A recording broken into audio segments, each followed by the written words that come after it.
So good morning. I am in Kuwait.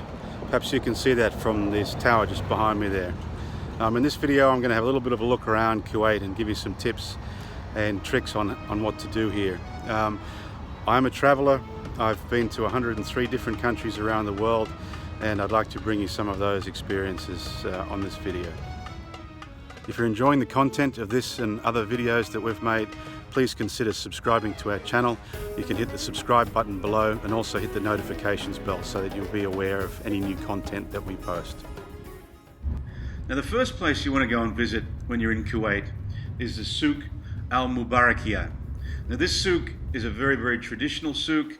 It's been around for something like 200 years, and although it was a little bit damaged during the war in Iraq, it still functions and operates today much as it did 200 years ago. The locals go here for their meat, their fish, their fruit, their dates, their vegetables, their clothing, their hardware stores, all manner of things that they want to buy for their sort of daily life and daily survival. It's a great place to go and visit. It's fantastic just to sort of soak in the vibe as you walk around and get a little bit of a feel for what Kuwait used to be like. It sets up a very nice contrast between that and the ultra-modern, the Avenues Mall. And this is the Avenues Mall. It is huge, absolutely huge. When you research a Kuwait in TripAdvisor and you look for places to see and things to do, the Avenues is one of the things that comes up pretty high on the list, and it's a mall. And I'm not usually in a mall so much. It's not really my thing. For Lynn, it's a different story, of course, but for me, not really my thing. But from what I've seen, there's not so much else to do here. But this place is amazing. I mean, it is humongous, and there's absolutely every single shop, brand, restaurant, you name it here under the sun. It's absolutely incredible. So it's definitely worth a trip if you're here in Kuwait. When you're looking for somewhere comfortable and air-conditioned to go for lunch on the weekend, the Avenues has so many food and drink outlets here. I personally counted at least 6 Starbucks outlets, a couple of P.F. Chang restaurants, there's the Cheesecake Factory, there's so many different sorts of restaurants that there's something there for everybody. And in the end, I decided to stop for lunch at La Tabouche, which is a restaurant run by the Sheraton Hotel Group, and amazing Lebanese food, really, really tasty, delicious. It might be a little bit strange for me to be directing you to a mall. Usually I'm going to Roman ruins or something with some sort of historical significance. But I think in Kuwait, there's not a great deal of things to do, and this is a really nice, air-conditioned, comfortable environment in the heat of the Kuwait summer.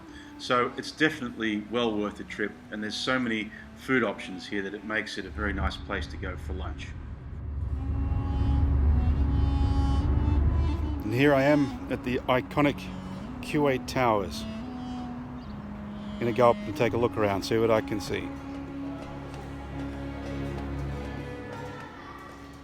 The Kuwait Towers are in fact water towers. They were constructed originally in 1979, and they hold between them 2.4 million US gallons of water to help supply the city of Kuwait. They also contain a restaurant and a cafe, and this amazing revolving viewing platform here where you can just stand and the platform rotates around and you get this incredible view out of Kuwait and over the Gulf there. Quite an extraordinary and iconic place to visit in Kuwait. I stayed at the Four Points by Sheraton, which had 3 or 4 sensational restaurants, so you didn't have to go anywhere for dinner. It also had this amazing pool and gym complex up on the 38th to 42nd floor with this stunning, stunning view. So I hope you found this short video about Kuwait interesting and useful. If so, please like the video and consider subscribing to our channel. Have you ever been to Kuwait? What were your impressions of the country?